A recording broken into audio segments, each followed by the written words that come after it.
Hello, good morning everyone. आज हम लोग पंखा ऑफ कर दिया मैंने,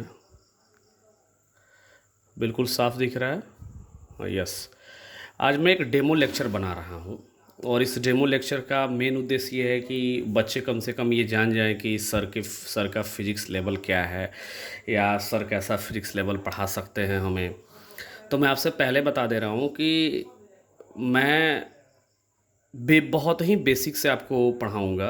ये तो खैर डेमो लेक्चर है, इसमें सिर्फ ये चीज़ें बतानी है कि हाँ कैसे पढ़ाया जाता है। बट अगर जब चैप्टर शुरू करने की बात होगी तो I will go through the very basic. मैं बहुत ही बेसिक से जाऊँगा, जिसका कुछ डिस्क्रिप्शन मैं अभी आपको दे रहा हूँ कि कैसे कैसे मैं बेसिक की तरफ आगे बढ़ूँगा, कि जो मेन स्टार्टिंग पॉइंट होगा वो कैसे होगा और कैसे किसी टॉपिक को हम लोग स्टार्ट करेंगे, फिर उसको कैसे हम लोग स्टॉप करेंगे, कहाँ तक ले चलेंगे। तो इसको थोड़ा सा मैं 30 से 35 मिनट का एक लिए डेमो लेक्चर है, इसको थोड़ा सा समझना है आपको। And this is the very basic and go through the basic. चलिए, जैसे कि हम लोग पूरे फिजिक्स में जो पढ़ेंगे, होल फिजिक्स हम लोग क्या पढ़ेंगे? मोशन, दूसरा कॉज ऑफ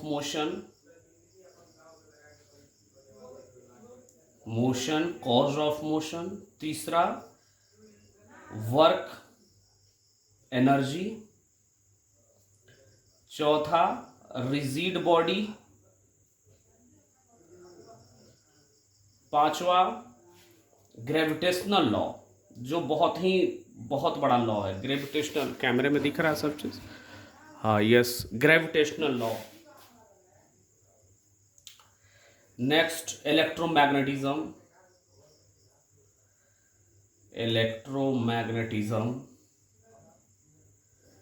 फिर इसमें एक रिजिड बॉडी आ गया, और इन सब का टाइम पीरियड, यानी टाइम पीरियड भी हम लोग निकालना सीखेंगे, टाइम पीरियड। देन इलेक्ट्रोमैग्नेटिज्म हो गया। एक अलग ब्रांच होता है रे ऑप्टिक्स, यानी ऑप्टिक्स उसको बोलेंगे, ऑप्टिक्स एंड मॉडर्न फिजिक्स। ये हमें पढ़ने हैं पूरे फिजिक्स में। आपको दिख रहा होगा, ये चीज़ हमें पढ़ने हैं। Motion, cause of motion, work energy, rigid body, gravitational law, electromagnetism, time period and optics modern physics, ये हमें पढ़ना है। लेकिन इसमें जो सबसे बेसिक है दैट इज कॉल्ड फोर्स। यानी अगर मैं फिजिक्स की बात करूं, अगर फिजिक्स, तो फिजिक्स में मेनली या तो क्वेश्चन फोर्स से सॉल्व होंगे या एनर्जी कंजर्वेशन से होंगे या एनर्जी प्लस मोमेंटम कंजर्वेशन।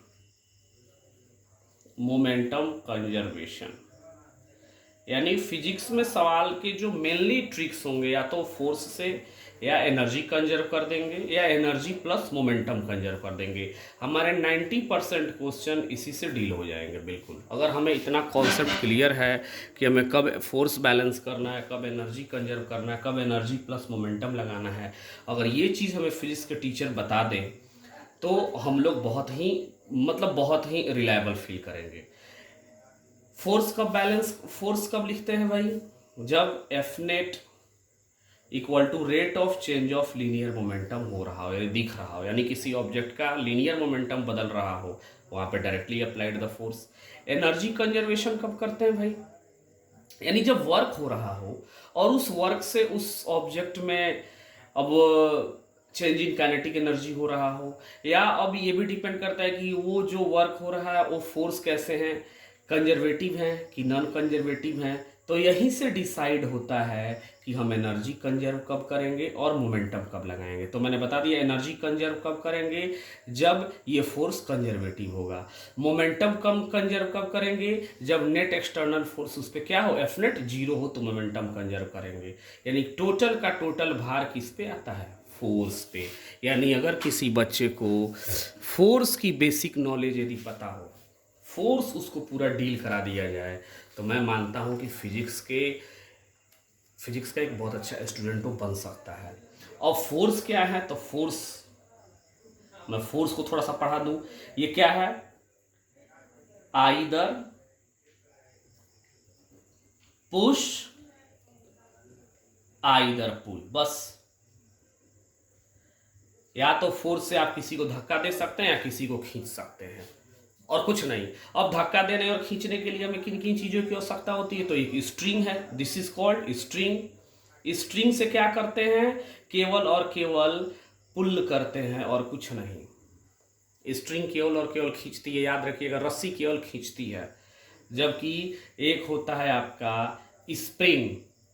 ये दो चीज बहुत ही पढ़ना है हमें फिजिक्स में, पूरे फिजिक्स में हमें परेशान करेंगे, स्ट्रिंग और स्प्रिंग। स्प्रिंग क्या कर सकता है, पुश और पुल दोनों कर सकता है, पुश भी कर सकता है और पुल भी कर सकता है, दोनों करता है स्प्रिंग अकॉर्डिंग टू अपने नेचर में। अभी हम उस पर आएंगे, लेकिन फोर्स की मैं बात कर रहा हूँ यार, आइदर या तो पुश कर सकते हैं, वीडियो क्लियर दिख रहा है, हाँ, या तो आइदर पुल कर सकते हैं। लेकिन इस फोर्स को चलाने के लिए, इस फोर्स को दिखाने के लिए हमें या तो मतलब या तो डायरेक्टली पुश कर देंगे, धक्का दे देंगे, या अगर डायरेक्टली नहीं है तो किसी न किसी की जरूरत पड़ेगी, और वो जरूरत या तो स्ट्रिंग पूरा कर सकता है या तो स्प्रिंग पूरा कर सकता है। फिलहाल अब हम थोड़ा सा टाइप्स ऑफ फोर्स में आ जाएं, जो कि हमें बहुत बेसिक पढ़ना है, टाइप्स ऑफ फोर्स। क्योंकि मैंने पहले बताया, यहाँ पे स्पष्ट आपको एक बार और क्लियर कर दूं, पूरे फिजिक्स में हमें force, energy conservation, energy plus momentum conservation करने हैं। कब हम लोग एनर्जी कंजर्व करेंगे ये भी मैंने बता दिया। एनर्जी कंजर्व तभी करते हैं जब हमारा फोर्स क्या हो, कंजर्वेटिव हो, यानी ये फोर्स ही सबसे बड़ी चीज है। अच्छा, एनर्जी प्लस मोमेंटम कब कंजर्व करते हैं, मोमेंटम एनर्जी तो बता दिया, मोमेंटम कब कंजर्व करेंगे, जब F external equals to zero, यानी एफ नेट जीरो हो उस सिस्टम पे, एफ एक्सटर्नल, कोई एक्सटर्नल फोर्स नहीं हो, तभी मोमेंटम कंजर्व हो सकता है, अदरवाइज मोमेंटम कंजर्व नहीं होगा। तो कुल मिल के बात किस पे आ रही है, फोर्स पे। तो मैं फोर्स का ही पूरा इस लेक्चर में डिस्क्राइब कर दे रहा हूं, बस, और कुछ नहीं। टाइप्स ऑफ फोर्स क्या है भाई, इलेक्ट्रोमैग्नेटिक फोर्स, वेरी बेसिक। हम इस पेन से लिख रहे हैं, इस कॉपी पे, दिस इज इलेक्ट्रोमैग्नेटिक फोर्स। चौक से लिखते हैं बोर्ड पे, इलेक्ट्रोमैग्नेटिक फोर्स, यानी इलेक्ट्रोस्टैटिक फोर्स, इलेक्ट्रोमैग्नेटिक का ही पार्ट है इलेक्ट्रोस्टैटिक। दूसरा ग्रेविटेशनल फोर्स, ये भी बहुत बड़ा है और अच्छा है, इंटरेस्टेड है, ग्रेविटेशनल फोर्स। नेक्स्ट है कांटेक्ट फोर्स। इसी कांटेक्ट फोर्स के टाइप होते हैं नॉर्मल फोर्स। देखिए इसी के निकले हैं, सब यहीं से निकला हुआ है, नॉर्मल फोर्स। उसके बाद आ जाएगा आपका टेंशन फोर्स, ये रस्सी, टेंशन फोर्स।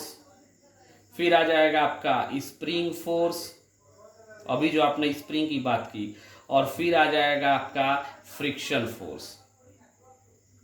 देख रहे हो, एक फोर्स के इलेक्ट्रोमैग्नेटिक, ग्रेविटेशनल, कांटेक्ट, और लास्ट है न्यूक्लियर फोर्स। यही सब हमें पूरे फिजिक्स में पढ़ने रहते हैं फोर्स के बारे में। यदि फोर्स की समझ अच्छी हो जाए तो हम बहुत ही बेहतर हो सकते हैं फिजिक्स में। जैसे इसको पढ़ने के लिए हमें पूरे 10 से 12 लेक्चर चाहिए, 12th क्लास में पढ़ना है इसको।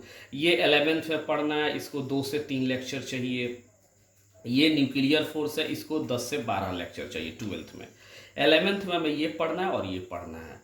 ये एक अलग है, ब्रांड है, gravitational law of Newton's law of gravitation.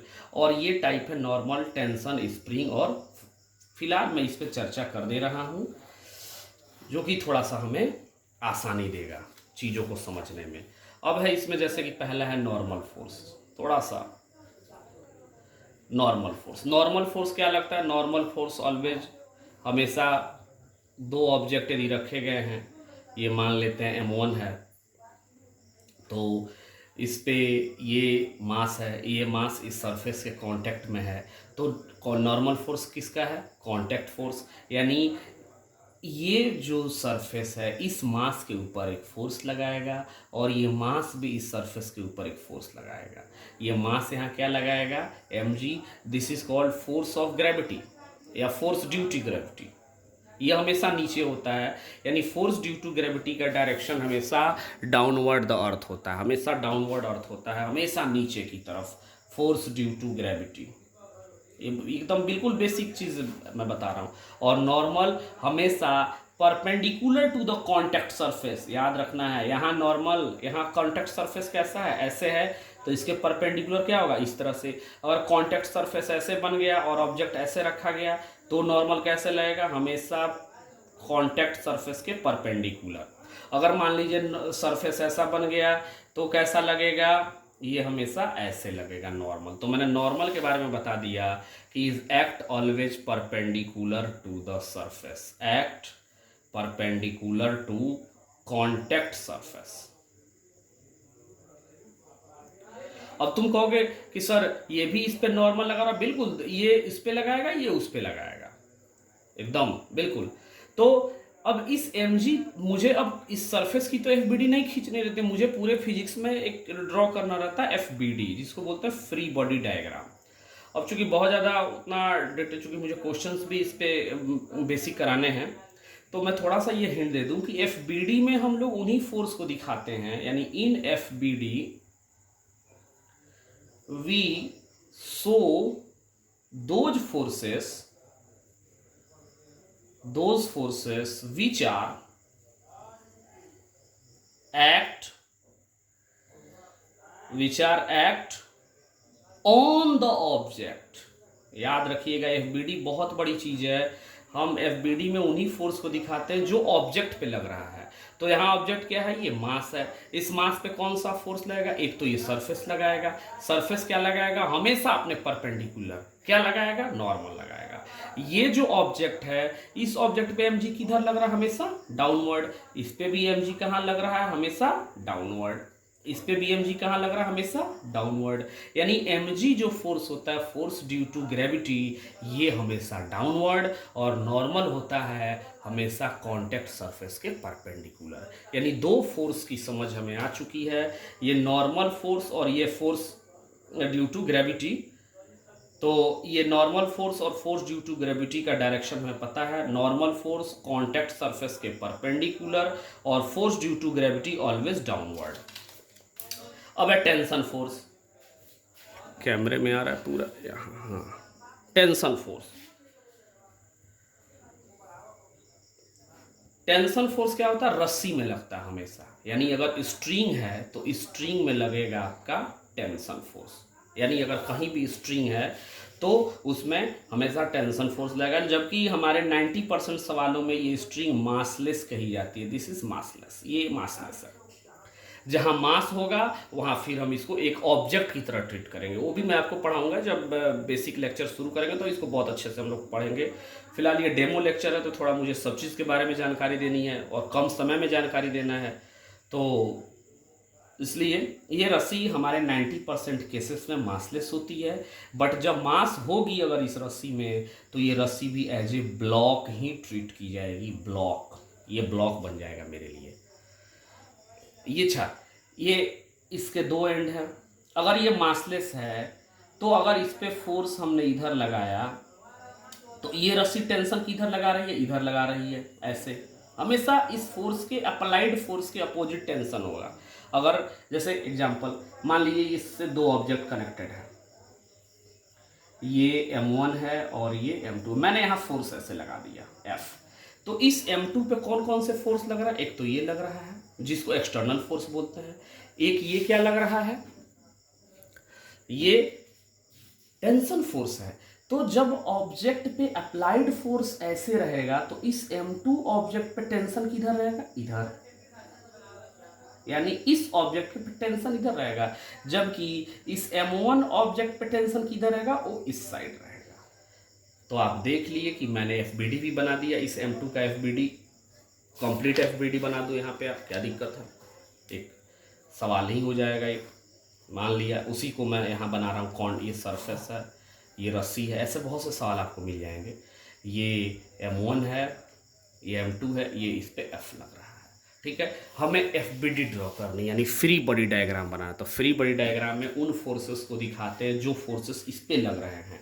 तो लिखो FBD ऑफ M2, यानी ये M2 हो गया। इस पे क्या लग रहा हो, ये सरफेस क्या लगा रहा होगा, नॉर्मल, इसको मान लिए N2। नीचे क्या लग रहा होगा, ठीक, M2G। इधर क्या लग रहा है F, और चूंकि ये रस्सी का पॉइंट किधर जा रहा है इधर, तो रस्सी क्या करती है हमेशा खींचती है, तो इधर किधर खींचेगी इधर, तो ये लग गया इधर टेंशन। और मासलेस स्ट्रिंग अगर दी गई है, अगर स्ट्रिंग आपको मासलेस दी गई है तो प्रत्येक पॉइंट का टेंशन भी क्या होगा, सिमिलर होगा। यानी यहाँ पे टेंशन T तो यहाँ भी टेंशन T, तो यहाँ भी टेंशन T, यहाँ भी टेंशन T, सब जगह टेंशन T होगा। उसी तरह से इस M2 का अगर मैं FBD खींचूँ, M1 का खींचूँ, तो इस M1 पे क्या होगा, ये नॉर्मल, चूंकि कॉन्टैक्ट सरफेस है तो एक नॉर्मल जरूर लगेगा, इसका अपना वेट लगेगा नीचे mg, और इस पे इधर कोई फोर्स नहीं है तो कोई फोर्स नहीं दिखाएंगे इधर। अब चूंकि ये फोर्स इसको किधर ले जाएगा भाई, इधर ले जाएगा, तो ये इस स्ट्रिंग पे किधर टेंशन लगा इधर, तो ये वाली स्ट्रिंग इसको क्या करेगी, खींचेगी। चूंकि अभी मैंने बोला ये स्ट्रिंग इसको किधर खींचेगी इधर, ये स्ट्रिंग इसको किधर खींचेगी इधर, तो इस पे लग गया टेंशन T। आपको दिख रहा है पूरे वीडियो में, ये चीज मैंने क्लियर कर दिया। अब कौन से रह गया, अब रह गया एक स्प्रिंग फोर्स। देखिए भाई, स्प्रिंग बहुत ही निराला चीज है। हम स्प्रिंग भी मासलेस लेंगे, पहली चीज इसके द्वारा वर्क डन, मतलब स्प्रिंग में पोटेंशियल एनर्जी होती है, काइनेटिक एनर्जी नहीं होती है, याद रखिएगा। अगर मास नहीं है तो, मास रहेगा तो फिर उसका सिचुएशन अलग हो जाता है। यानी 90% तो हमें मासलेस ही लेता है। मेरे हमारे JEE एडवांस तक स्प्रिंग को मासलेस रखता है। इस स्प्रिंग के दो एंड, ठीक, मान लिया मैंने इस स्प्रिंग को इधर खींचा, तो जब ये स्प्रिंग के दो एंड है, जब ये खींचे जाएंगे तो दोनों एंड एक साथ खींचे जाएंगे और एक दूसरे के अपोजिट में खींचे जाएंगे। मान लो इस स्प्रिंग पे मैंने इधर फोर्स लगाया, तो इधर फोर्स कहाँ लगेगा, इस साइड में। अच्छा, उसी तरह से अगर ये स्प्रिंग है, अगर मैंने इसको इधर से दबाया तो ये इसको भी क्या होगा, ये इधर से दबेगा। यानी स्प्रिंग पे हमेशा जो फोर्सेस अप्लाई होते हैं always equal in magnitude but opposite in direction. यानी अगर ये एंड इधर जा रहा होगा तो ये एंड उस वक्त कहाँ जा रहा होगा, इधर, और अगर ये एंड इधर जा रहा होगा तो ये एंड किधर जाएगा, इधर। चूंकि ये मासलेस है तो इसका मास हम क्या लेंगे अभी, 0।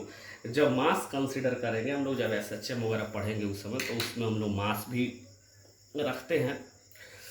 बहुत गर्मी है भाई, उस समय हम लोग मास भी रखते हैं, और उसके लिए फिर कंडीशन बिल्कुल अलग हो जाएगी। ये इतनी सिंपल कंडीशन नहीं बन पाएगी, फिर अलग कंडीशन होगा उसके लिए। तो जब 90% केस तो भाई यही है मासलेस, चाहे आप SHM पढ़ें, वर्क WP पढ़ें, या न्यूटन्स लॉ पढ़ें, कहीं भी पढ़ें, स्प्रिंग को हम लोग मासलेस ही लेंगे, यानी इसका मास 0 होगा। कॉन्सेप्ट यही है कि ये दोनों तरफ से खींचे जाएंगे तो दोनों तरफ से खींचे जाएंगे, और दबाए जाएंगे। पुशिंग भी होगा तो दोनों तरफ से पुशिंग, यानी पुलिंग भी तो दोनों तरफ से पुलिंग, पुशिंग भी दोनों तरफ से पुशिंग। अब इसके एप्लीकेशंस क्या है, जैसे सवाल दे देता है, कई बार JEE मेन में पूछा गया सवाल है, फाइंड एक्सेलरेशन ऑफ, एक सवाल दिया था ये JEE मेन में, एक्सेलरेशन ऑफ 3 kg ब्लॉक।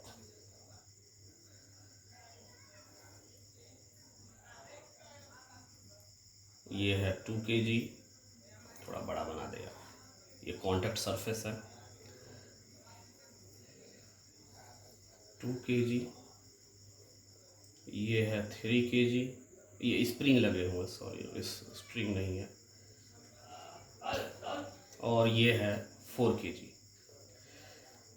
ये इधर जा रहा है 3 मीटर पर सेकंड स्क्वायर से, और ये इधर आ रहा है 2 मीटर पर सेकंड स्क्वायर से। तो इसका एक्सेलरेशन कितना होगा, ये पूछ रहा है। बिल्कुल बहुत ही बेसिक सवाल है, कोई ज़्यादा टफ नहीं है इसमें, आपको बिल्कुल स्क्रीन पे दिख रहा होगा। इसका एक्सेलरेशन 4 kg, ये 3 kg और ये 2 kg एक्सेलरेशन पूछ रहा है हमसे।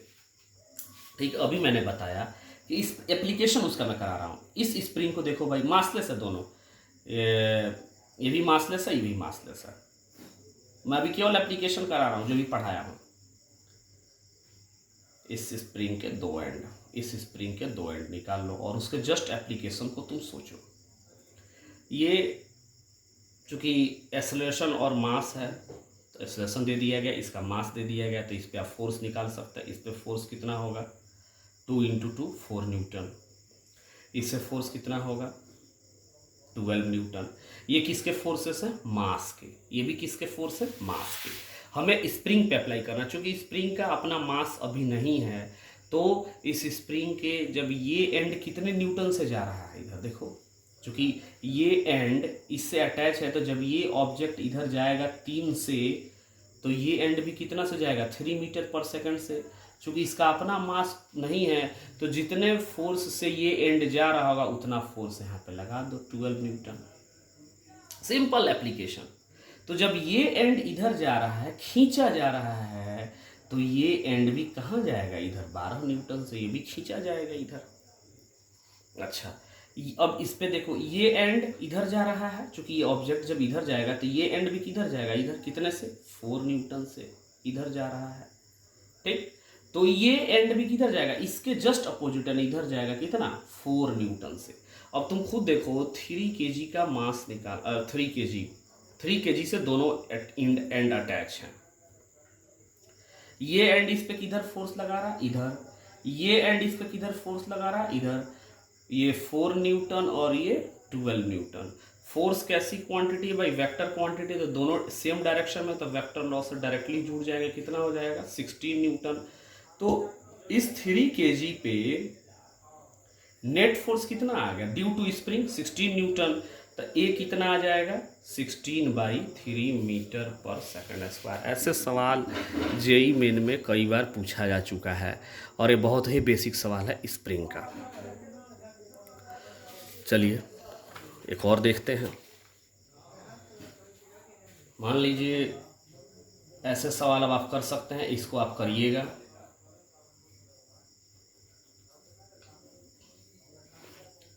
ये 2 kg, ये 1 kg, ये 6 kg।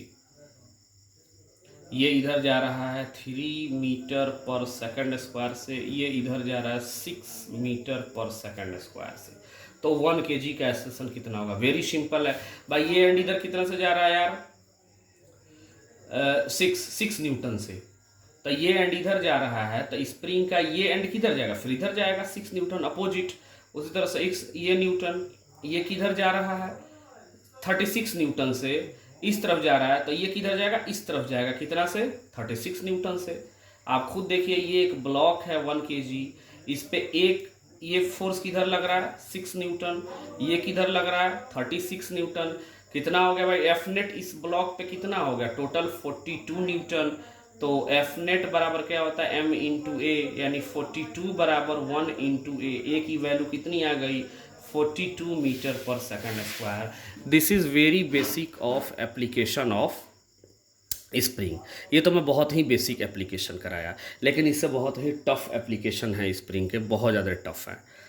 फिलहाल एक क्वेश्चन मैं टफ वाला भी कराऊंगा आपको, बट एक चीज़ और है, वेक्टर में जो हम लोग पढ़ते हैं, जैसे मान लिया, चूँकि ये डेमो लेक्चर है यार, इसमें सब चीज़ थोड़ा बहुत मुझे बताना है।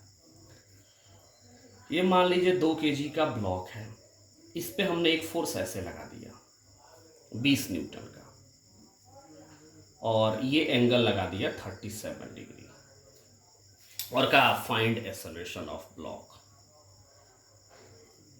इस ब्लॉक का एक्सेलरेशन कितना होगा? तो मैंने अभी बताया एप्लीकेशन ऑफ एफबीडी करिए। ये कॉन्टैक्ट सरफेस है, तो इस पे नॉर्मल लगेगा, mg सीधे नीचे लगेगा डाउनवर्ड। ये दोनों फोर्स कॉज ऑफ मोशन नहीं है। क्यों? क्योंकि ऑब्जेक्ट कभी भी इसको फाड़ के नीचे नहीं जा सकता है, इस सरफेस को फाड़ के नीचे नहीं जाएगा। ऑब्जेक्ट हमेशा इस ग्राउंड पे ही चलेगा, ऐसे हॉरिजॉन्टल चलेगा। बहुत चीज़ है इसमें भी, बहुत चीज़ है। बेसिक लेक्चर है और बिल्कुल डेमो लेक्चर है, तो थोड़ा सा मैं सब चीज़ बता दे रहा हूँ, बट पढ़ाने का ये ट्रेंड, समझाने का ये ट्रेंड बहुत ही अच्छा है आपको। ये 20 न्यूटन, आप खुद देखिए कि एक वेक्टर इधर लग रहा है, ये फोर्स क्या है? एक वेक्टर है 20 न्यूटन। 20 न्यूटन से कितना एंगल पे लग रहा है? 37 डिग्री। तो आपको पता है कि फोर्स से जो थीटा सटा होता है, जो थीटा अटैच होता है, वो कौन सा कंपोनेंट है? हमेशा कॉस होता है, यानी ये हो जाएगा 20 cos 37 डिग्री, और ये कौन सा हो जाएगा? 20 sin 37 डिग्री। अगर इसमें किसी को दिक्कत है तो फिर मैं वेक्टर जब पढ़ाऊंगा तो मोर क्लियर होगा। यानी ये 20 न्यूटन पहले ऐसे था, अगर इसको मैं हॉरिजॉन्टल, और चूंकि फोर्स को हमेशा हॉरिजॉन्टल और वर्टिकल में ही ब्रेक करने पड़ते हैं, तो ये 20 न्यूटन ऐसे था। लेकिन इस 20 न्यूटन का कौन सा फोर्स हमको हॉरिजॉन्टल में ले जाएगा, तो हमेशा उसी हॉरिजॉन्टल डायरेक्शन का ही फोर्स हमें हॉरिजॉन्टल में ले जाएगा, वर्टिकल डायरेक्शन का फोर्स हमें वर्टिकल में ले जाएगा। एक चीज़ आप याद रखिएगा, हॉरिजॉन्टल फोर्स हमें हॉरिजॉन्टल में ले जाएगा, वर्टिकल फोर्स हमें वर्टिकल में ले जाएगा। तो ये हो जाएगा 20 cos 37 डिग्री। cos 37 वैल्यू होता है 4/5, यानी हो जाएगा 4/5 यानी 16 न्यूटन। और ये जो इधर होगा ये हो जाएगा 20 sin 37 का कितना होता है 3/5, यानी ये हो जाएगा 12 न्यूटन। यानी अब इस ब्लॉक पे एक फोर्स किधर लग रहा है 16 न्यूटन ऐसे लग रहा है, और 12 न्यूटन कैसे लग रहा है नीचे। अब मैं इसका बोलूँ कि भाई तुम लोग इसका FBD ड्रॉ करो, तो कैसे ड्रॉ करोगे, तो ऑब्जेक्ट रख दो यार, बहुत सिंपल है यार। ऑब्जेक्ट मैंने पढ़ा कॉन्टैक्ट फोर्स ऊपर एकदम लगेगा, इसके परपेंडिकुलर लगेगा। mg कहाँ लगेगा, दिख रहा है वीडियो में, हाँ ठीक है। mg कहाँ लगेगा, नीचे लगेगा यार। ये कहाँ लगेगा, ये देखो 16 न्यूटन किधर लग रहा है हॉरिजॉन्टल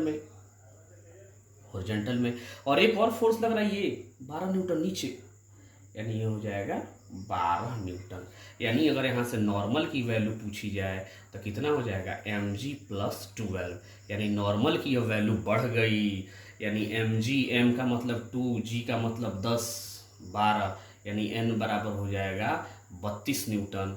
जबकि F एक्सटर्नल, ये जो फोर्स होता है इसको एक्सटर्नल फोर्स बोलते हैं। F एक्सटर्नल जो इसको चलाएगा वो कितना लग रहा है 60 न्यूटन। यानी इस पे फोर्स नॉर्मल बढ़ गया कि घट गया, ये बहुत काम करेगा सर्कुलर मोशन में।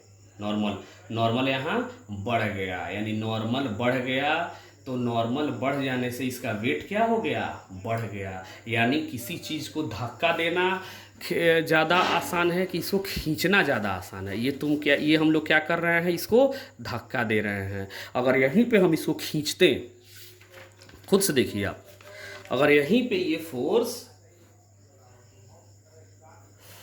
अगर ये फोर्स ऐसे लगता 20 न्यूटन और ये 37 डिग्री ऐसे लगता, तो इस पे नॉर्मल ये ऊपर हो जाता नॉर्मल, और इस पे एक्सटर्नल फोर्स तो ऐसे ही रहता, वो 60 न्यूटन ही रहता। लेकिन एक जो 12 न्यूटन नीचे लग रहा है वो 12 न्यूटन कैसे हो जाता, इस ऊपर हो जाता।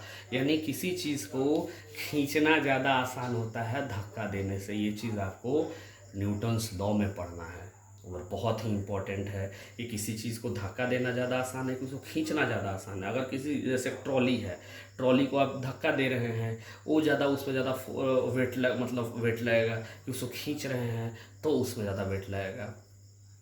ये चीज़ आपको नॉर्मल से डिसाइड करते हैं, यानी ज़्यादा नॉर्मल मोर वेटेड, कम नॉर्मल लेस वेटेड। ये चीज़ तो हो गया, हमने इतना आपको बताया अभी कि हाँ ये एप्लीकेशंस थे इसके और आपके नॉर्मल। एक सवाल इस पे और है, जैसे कि एक सवाल और पूछा जाता है, मान लीजिए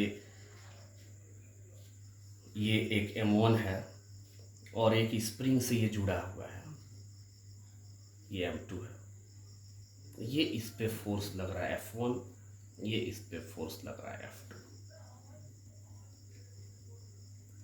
ठीक, ये सवाल है, ये स्प्रिंग का ही एप्लीकेशन है। ये F1 इसको किधर ले जाएगा, हमेशा अपनी तरफ, ये F2 इसको किधर ले जाएगा, हमेशा अपनी तरफ। यानी इस स्प्रिंग में क्या होगा, एलोंगेशन होगा, स्प्रिंग फैल जाएगी, यानी elongation of spring, elongation in spring. अब कहता है फाइंड एलोंगेशन ऑफ स्प्रिंग या फाइंड मैक्सिमम,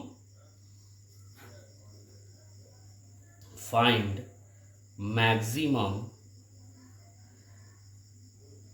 एलोंगेशन ऑफ। ये सवाल बहुत इंपॉर्टेंट है और स्प्रिंग का तो one of the best problem है, और हर 2 साल 1 साल इंटरवल पे ऐसे सवाल आपको जेई में पूछा जाता है।